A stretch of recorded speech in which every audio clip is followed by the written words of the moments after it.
déracinement était un passage obligatoire quand on veut devenir footballeur. L'expatriation est-elle un mal pour un bien? Pour le savoir, j'ai voulu rencontrer le meilleur défenseur français, champion du monde en 1998, Vicente Lizarazu.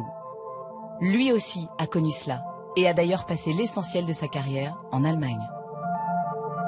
C'est compliqué, c'est plus compliqué quand tu pars à l'étranger. D'ailleurs, dans les statistiques des stands de formation, il y a beaucoup plus de réussite quand on reste proche de son cocon familial. Donc finalement, partir à l'étranger jeune, c'était un peu un risque pour lui, mais il est parti là où on avait envie de le recevoir et là où on a considéré qu'il avait du talent et quelque chose à développer. À San Sebastián, les premiers pas sont durs. Antoine est en 2e division espagnole, c'est l'antichambre de l'élite. Il n'a pas de salaire, il vit son enfance au Pays Basque chez Eric Olatz qui l'héberge, loin d'Alain et Isabelle, ses parents à qui il manque cruellement. La Real Sociedad payait dans la saison 3 déplacements, c'est-à-dire Noël, les grandes vacances et un mois de février, je crois, un truc comme ça. Et autrement, Antoine, on le voyait tous les 2-3 mois, hein, c'était compliqué. Hein. Jusqu'à 17 ans, il n'est pas titulaire, il est un peu en souffrance. On se pose la question souvent, surtout les parents, est-ce que ça vaut le coup de remettre une année Moi, je pense que ça vaut le coup, parce que tant qu'il n'a pas eu cette croissance physique, attendons, on n'a pas fait tout ça pour rien, attendons, et là on verra le résultat à l'issue. Et puis cette explosion physique a permis de commencer l'aventure, on va dire. Et le pari de Latz va être gagnant. Pour sa première année en professionnel à la Real Sociedad, Antoine fait mentir ceux qui l'ont refusé et explose en championnat d'Espagne. 39 matchs, 6 buts. Le petit Français d'à peine 18 ans est l'artisan de la remontée en première division de son équipe. Il est alors élevé au rang de demi-dieu au Pays Basque et sa carrière est lancée. La Real Sociedad a su lui donner la confiance. Pour que voilà, il fasse la carrière qu'il est en train de faire, parce que c'est là-bas qu'il a tout appris. Et c'est vrai que c'est étonnant que les clubs français soient passés à côté quand on voit aujourd'hui le talent qu'il a.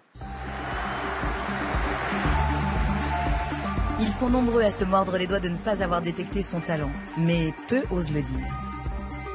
Auxerre fait partie de ces clubs, comme Lyon, Sochaux ou Saint-Étienne, qui lui ont fermé la porte. C'est le seul club qui a bien voulu répondre à mes questions. Le recruteur se rappelle très bien du petit bonhomme qui a foulé cette pelouse il y a 13 ans maintenant. Moi, dans ma tête, j'ai des regrets parce que je suis le premier à l'avoir connu avec son papa que je connais bien. C'est presque un ami, c'est même un ami, plus l'éducateur qui nous l'avait présenté à l'époque. Donc c'est vrai que quand je le vois et quand je vois ce qu'il fait, je me dis qu'on a peut-être raté quelque chose. Il avait des capacités techniques, une vision du jeu hors du commun pour un garçon de cet âge, ça c'est sûr. Après, on est plusieurs à décider dans les clubs et bon, ça s'est pas fait. Hein. Mais bon, après, je regrette, mais bon, je m'aperçois que tous les clubs comme nous n'ont pas fait ce pari. C'est dommage. Ce qui m'étonne, c'est qu'Antoine n'en veut à personne. L'Espagne lui a donné sa chance, il l'a prise. Tant mieux, tant pis pour les autres, comme si désormais sa destinée était ici. Ça se trouve, j'aurais pas réussi à Auxerre parce que voilà, quand on jouait contre eux, nous à Mâcon, ils étaient plus grands que nous, plus costauds, on voyait qu'ils avaient de l'avance. Donc je me dis que dans cette équipe, j'aurais pas joué parce qu'elle recherchait plutôt des résultats pour gagner le championnat maintenant que pour l'avenir. Donc que ça soit à Lyon, Saint-Étienne, Sochaux, j'en passe, ça se trouve, je serais pas réussi. L'aventure à la Real Sociedad dure 5 ans et déjà les grands clubs lui font de l'œil. Si ce n'est pas le prestigieux Real de Madrid de Ronaldo qui le choisit, c'est le club du peuple, l'Atlético de Madrid qui l'appelle. Un monstre dans la planète football où l'on joue les premières places européennes. Il était fier? Ouais. Moi aussi. Hein. Ah oui. J'étais sur là-bas, il avait passé un autre cap. Hein. C'est pro, quoi. Il faut savoir que là, les premiers 6 mois, il n'a pas joué quasiment. Il était remplaçant. Hein. Ah, il était sur le banc de touche? Ouais, il jouait quasiment jamais. Hein. La frustration. Ouais. Et il vous disait quoi? Rien. Il travaillait à l'entraînement. Oui, il y a que ça à faire. Hein. Avec Simeone, c'est comme ça. Hein. Les 5 premiers mois, c'est rapport de force. Hein. Mais on sent que vous vivez à fond, en fait, ce que vit votre fils, et en même temps, on peut le comprendre, hein, c'est normal, mais... Moi, je suis un footeur, hein, à la base. Hein. Bah oui. Donc après tout parent qui adore le foot, qui entraîne, c'est que du bonheur, hein. C'est que du bonheur. Et on est fiers du parcours dans la famille. Tellement fiers que l'on affiche au mur la trajectoire d'Antoine, comme pour oublier les sacrifices de toutes ces longues années et ne garder que le meilleur. C'est beau d'avoir ces maillots, là. Hein. Ouais, sérieusement, c'est vraiment bien. Puis c'est la classe, c'est le joueur. Ah, c'est une belle collection, hein. C'est le top, hein. Ça vaut des ronds, ça. Hein. Je sais pas. Ah bah si. Ils sont toujours là. On va pas lui prendre. Hein. Ils sont toujours là. On va pas lui prendre. Ah, c'est chouette d'avoir fait ça. Moi, je comprends.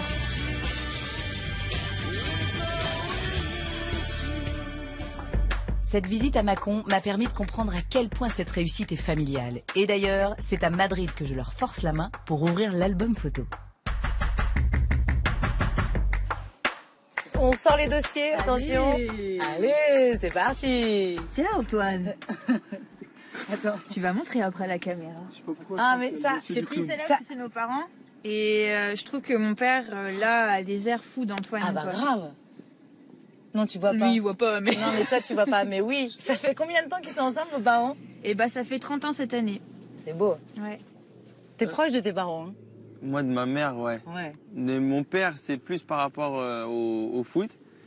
Mais ma mère, ouais, il y a des moments où, quand je revenais des vacances, quand j'étais en Espagne, où voilà, on se mettait les deux à, voilà, que ça soit en regardant la télé dans son lit ou dans la salle de bain, quand je prenais mon bain, on se parlait, on prenait du moment que tous les deux.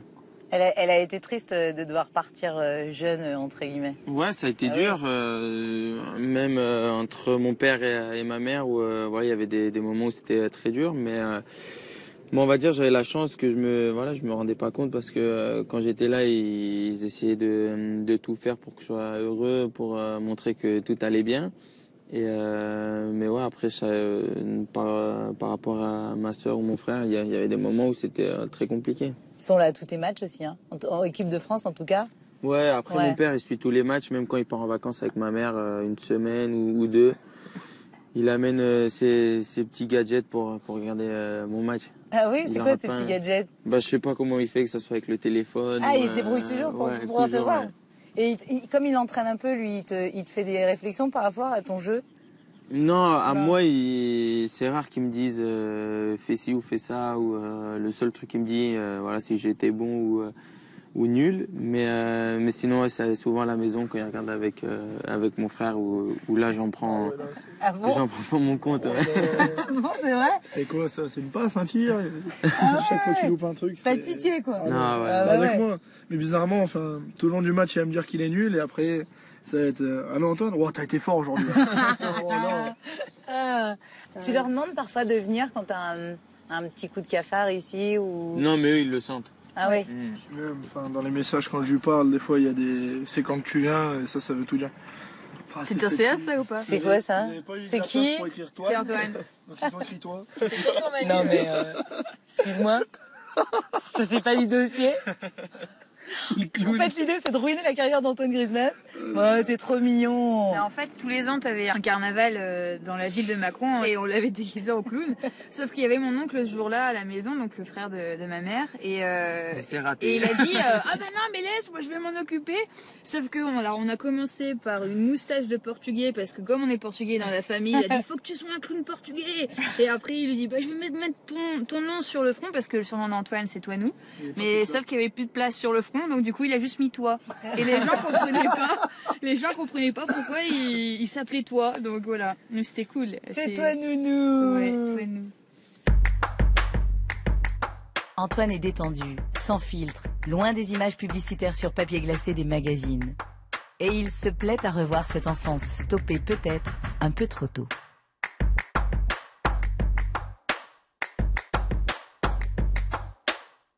Au McDo. Ah, ça c'est la meilleure photo. Ah, elle est géniale cette photo. Avec mon Happy Meal. Déjà à l'époque. En fait, on avait un rituel. À l'époque, mes parents n'avaient pas beaucoup d'argent, mais on n'a jamais manqué de rien. Et ils nous faisaient toujours le petit plaisir, un samedi par mois, d'aller au McDo. Et c'était un rituel vraiment. Et s'il y avait un mois où on n'y allait pas, on n'était pas content quoi. Ça c'était où ça? Bah ça devait être. Ah là on te reconnaît plus déjà. Oh ça là t'étais là. au début du collège, non? Tu devais être en 6e. Je dirais 6e là. Ouais, ça, c'est Parce que des t'avais plans, en encore les plus. cheveux courts avec la houppette. Là. La boucle d'oreille Antoine. Ouais. C'est un hameçon. La honte. C'est interdit. Mais j'avais la même que mon père. Non, papa il avait la même, non? Papa avait la même, ouais. Vous ressortez les photos comme ça de temps en temps? Bah de temps en temps ouais, mais après c'est rare parce que faudrait qu'elle les aime. J'ai pas de photos moi ici à la Ouais, maison. c'est ce que j'ai vu, t'as pas de photos ici. Que de Mia. Ta Et, fille. ouais, ma fille. Et mais sinon ouais, c'est moi qui a tous les Ouais, tout est chez nous, de toute façon. tous les clichés. Et ça te fait plaisir de revoir tous ces souvenirs là? Ouais, bah parce que je me rappelle pratiquement de chaque moment, donc c'est bien ouais. Dans la foulée, on en a une aussi comme ça, où c'était en vacances en Corse, là. Ah, ça c'est trop bien. On était au camping et elle avait un petit copain sur Mâcon. Et voilà, moi j'étais petit et d'un coup je pars avec mes potes à la plage et je vois ma soeur qui est en train de donner des bisous à un autre mec. C'est vrai que c'était pas son copain. Et je fais « Mec, mais qu'est-ce que tu fais? Mais t'es déjà un copain !» Et je suis parti après Au camping. Au camping pour dire aux parents « Moi, elle a fait des bisous à notre copain. » Alors que c'était... Après, c'était, voilà, j'étais petit, on va dire que j'étais petit. C'est ça, t'es petite, t'es excusée. Mais on n'a pas beaucoup d'écart avec Antoine. Et du coup, il avait surtout tendance à lui beaucoup me protéger. Et si je faisais quelque chose de travers, je le ramassais, quoi. Parce que t'as toujours eu ce rôle-là quand on était petit, alors qu'il était. Ah Il a bon, il 3 ans. t'engueulait? Tout le temps. Ouais. Tout le temps. Toujours hyper protecteur avec moi sur ce que je dis, sur ce que je fais. Il veille au grain, quoi. Que ce soit avec moi ou avec mon autre frère, c'est la même chose, ouais. Un grand frère protecteur qui, pour la première fois depuis notre rencontre, va se refermer et répondre du bout des lèvres à ma question sur un événement qui l'a marqué, ce tragique 13 novembre 2015, où il était sur la pelouse du Stade de France. Après le match, il a demandé à ma mère où j'étais et ma mère lui a répondu elle a un concert, mais c'est pas du tout au Bataclan, ne t'en fais pas. Et ma mère était persuadée que je n'étais pas là-bas. Et ma mère lui dit ah mais c'est du métal, c'est pas possible, c'est pas ta sœur, elle aime pas le métal.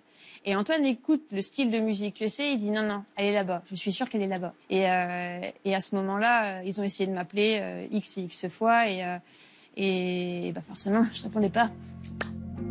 Maude est effectivement au Bataclan pendant les attentats. Un événement dont Antoine a du mal à parler, comme le reste de la famille d'ailleurs, et ça se comprend. Maude a accepté d'évoquer avec moi le drame qu'elle a vécu. Tu t'es laissée morte au Bataclan? Oui, ouais. À quoi on pense à ce moment-là? C'est tel qu'on va dire parce que je m'en suis sortie et que je suis pas blessée, mais je me disais je sortirai. Je sortirai vivante, je sortirai. Et pour moi, je pensais pas... Quand j'étais là à l'intérieur, je pensais pas à ma famille. Tout ce que tu as pu entendre ou voir, je pensais pas à ma famille ou à une personne en particulier. C'était pour moi, je sors, quoi. Je sors et c'est même pas la peine. Et je sortirai et je sortirai indemne de cette histoire-là, quoi. Et en sortant, la première chose que j'ai faite, c'est appeler ma mère. Je lui ai dit, c'est bon, je suis sortie. Et Antoine, apparemment, gros ouf de soulagement, mais mon ami qui était là-bas m'a raconté que quand elle l'a vu débarquer, il était blanc de chez blanc et il stressait. Le sujet reste sensible dans la famille. Et Antoine applique une fois encore sa méthode, ne pas montrer ses failles comme pour se protéger.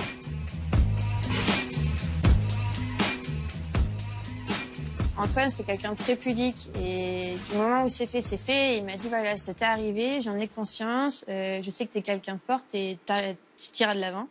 Et voilà, et depuis ce jour-là, on n'a plus jamais reparlé. Et même avec mes parents, c'est pas un sujet qu'on a vraiment, tu vois, exploité, discuté, blablaté. Non, on en a parlé une fois autour de la table et puis on est passé à autre chose, quoi. Même si elle a pu nous raconter, jamais on va s'imaginer ce qui a pu se passer. Fallait attendre, fallait prier. Et à un moment donné, je crois dans le salon, ma mère ou mon frère reçoit un appel et c'est là où on a vu qu'elle était mieux, mais elle a passé par des moments difficiles et voilà, maintenant elle relève la pente et ça va de mieux en mieux. C'est lourd à gérer. C'est lourd à gérer. Il y en a qui n'ont pas eu cette chance-là, quoi, parce qu'il faut se dire. C'est derrière vous tout ça? Ouais, c'est certain. Certain. Je sais pas Maud, mais moi, c'est derrière moi. Ça a l'air. Ouais.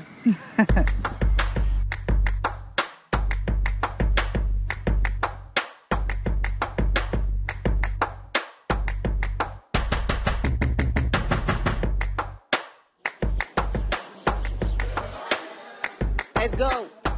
Un peu de tranquillité. C'est le parking d'Antoine Griezmann, quoi. Bon, maintenant t'as le permis, tu peux les conduire. Ouais. Elles sont belles ces voitures, attends. Ouais, c'est du club, ça, on nous la prête. Parce qu'ils ont un sponsor avec eux et... Ouais. Et t'as demandé à l'autorisation à ton père, là, pour les voitures? Celle-là, ouais. Non, c'est vrai, vraiment? Mais quoi, parce que t'avais un peu honte? Non, pas honte, mais comme c'est lui qui regarde mes comptes quand ça vient, quand ça repart, et ben... Est-ce que tu peux, est-ce que tu peux pas, quoi? Ouais, exactement. Mais ça va, t'assumes maintenant. Ouais, bah oui, ouais. C'est vous, les cordons de la bourse? Je gère. C'est important, ça? C'est très important. Après, il faut rester à ses valeurs. Ses valeurs. Il y a beaucoup de gens qui n'ont pas les 3/4 de ce qu'ils ont, qui triment, qui ont des enfants. Après, il faut rester humble. Il peut se faire un petit plaisir, mais après, au bout d'un moment, je dis stop. Parce que c'est important à mes yeux. Il vous écoute? Ouais, il m'écoute. Ouais. Le patriarche, ça reste vous, quoi. Ah oui, après, ça reste mon enfant. Il a que 26 ans, il est professionnel, mais je vous le dis, il arrive là, il enlève son costume. Après, quand il fait des trucs qui me conviennent pas, je lui dis. Et ça en fait partie. Quand ça me convient pas, je lui dis.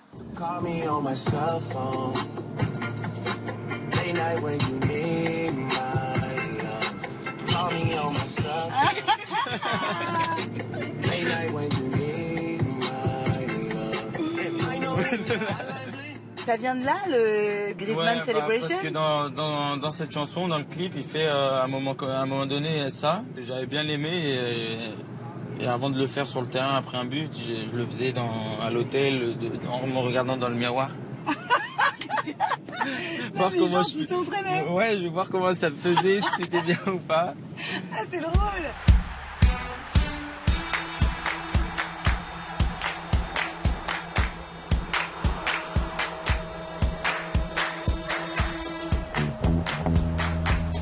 Et c'est important de célébrer un but.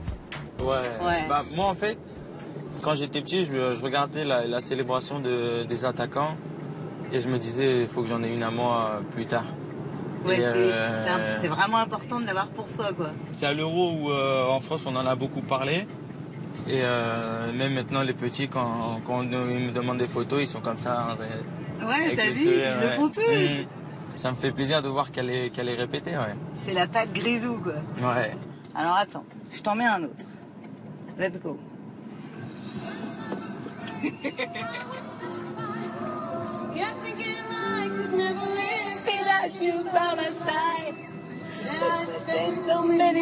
Ça, c'était des beaux souvenirs. Hein. Voilà, on va en parler, attends. Je peux péter le son.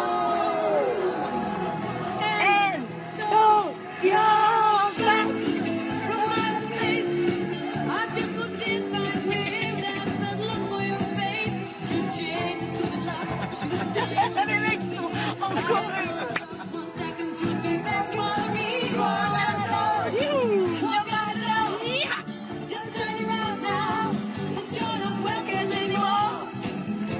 J'adore, t'as l'impression de savoir chanter, quoi. 98, Antoine Griezmann. T'étais où? Tu faisais quoi? J'étais où? J'étais à Mâcon, je regardais le match à la télé avec de la famille. Voilà, quand il y avait un but, j'allais sur la terrasse de ma maison, je criais Yes!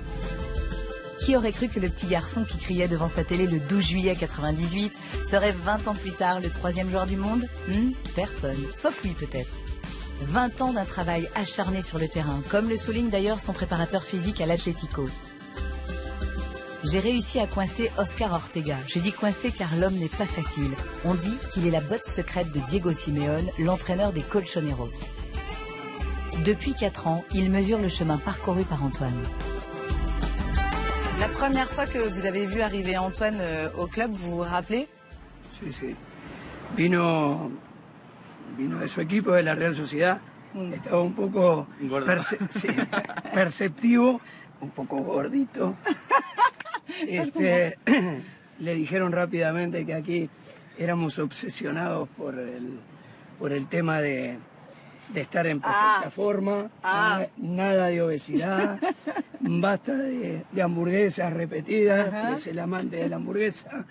Y nada, rápidamente él, que es muy inteligente, se dio cuenta aquí la línea de trabajo y ha tenido una rapidísima adaptación.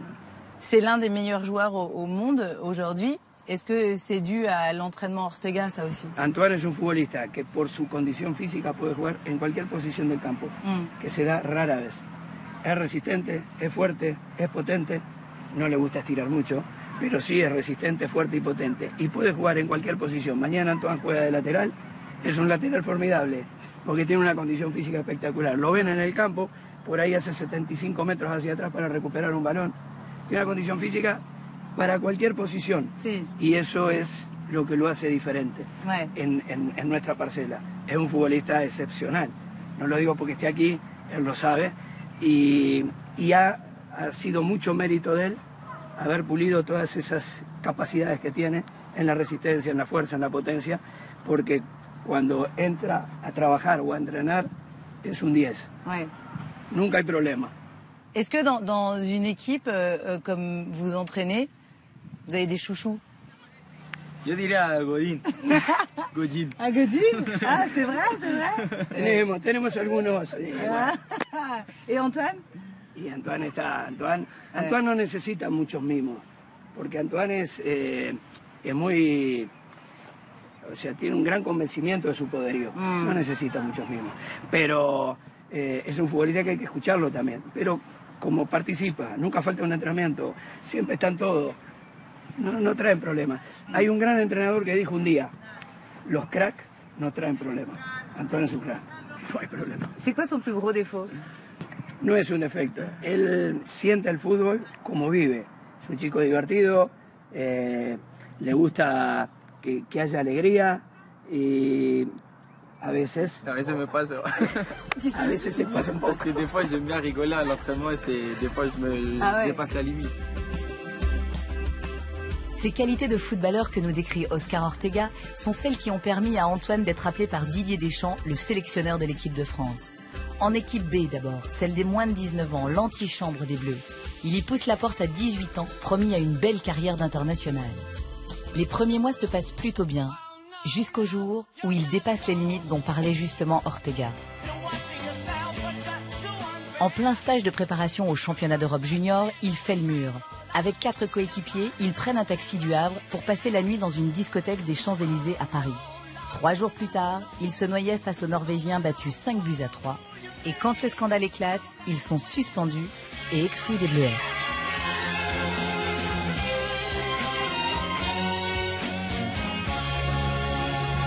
C'est le genre de casserole qui peut être dangereux. Il avait rien prouvé encore. Et, il a eu de la chance d'être sur l'Espagne et de comprendre que la rémission ne passerait que par le terrain. Et il a bossé. Je crois qu'il a pris conscience vraiment. Là, il est passé d'adolescent à presque homme, quoi, hein, parce qu'il a pris conscience qu'il a failli tout perdre, quoi, après tant d'années d'efforts. Antoine, l'optimiste que rien n'arrête, va connaître pour la première fois le doute, la peur, le sentiment d'avoir tout gâché. Alain, le père si protecteur, déclare même ce jour-là que son fils a sali le nom Griezmann. Sali le nom de la famille, et, quand c'est sorti à la télé, il savait déjà que moi j'étais dedans, donc voilà, c'est pour moi aussi, je m'étais sali, j'avais sali ma famille, donc c'était essayer de redonner une belle image et voilà, comme je t'ai dit avant, d'essayer de travailler de mon côté. La chance d'Antoine, c'est de jouer en Espagne qui le maintient à son poste, contrairement à l'équipe de France qui lui ferme ses portes. Quand on est jeune, on fait des bêtises. L'avantage avec lui, c'est qu'il apprend de ses bêtises et finalement, il s'est remis à fond dans son club en se disant voilà, je suis un an suspendu, mais pendant cette année-là, je vais travailler pour être prêt si un jour on me rappelle. Et ça a été le cas, donc il a eu du mal à l'accepter, ça a été dur. Il l'a accepté parce qu'il trouvait qu'il avait fait une faute, c'est normal qu'il soit sanctionné. Mais à la limite, à travers ça, il a puisé beaucoup de force de caractère pour rien lâcher, pour se dire le jour où je viendrai, maintenant, et puis on le voit maintenant, il fait un sans faute.